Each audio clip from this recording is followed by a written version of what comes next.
Turboprop by Zed and Ilya. What is a turboprop? Turboprop, also called a P-jet, is a hybrid engine that provides jet thrust and also drives a propeller. It is similar to a turbojet except that there's an added turbine rearward of the combustion chamber, which works through a shaft and contains speed-reducing gears to turn the propeller at the front of the engine.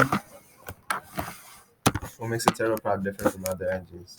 Due to turboprop engines and their fairly lighter weight, they can perform more efficient takeoffs than traditional jet engines, which is very significant in comparison to other flights. Turboprops also provide a pretty clear advantage over jets in landing capability. Due to the that comes with a propeller, turboprops can land on much shorter runaway strips and stop much quicker. Disadvantages of a turboprop.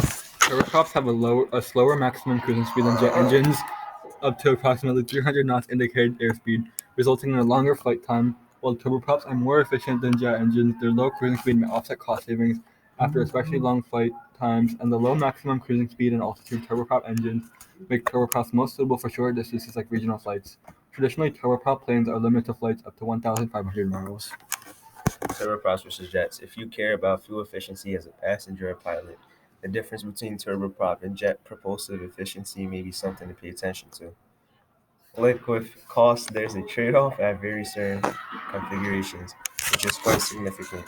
Turboprops are generally more efficient at slower speeds, whereas jets generally become more efficient at sort of higher speeds.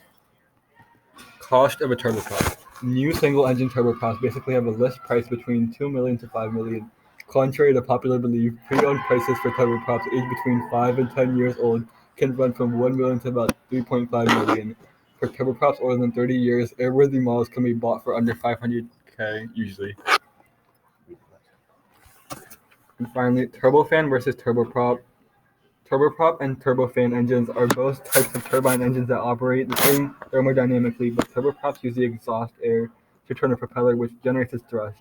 Turbofans use a combination of combusted air and bypass air to produce thrust using the exhaust air, which is fairly significant. Thank you.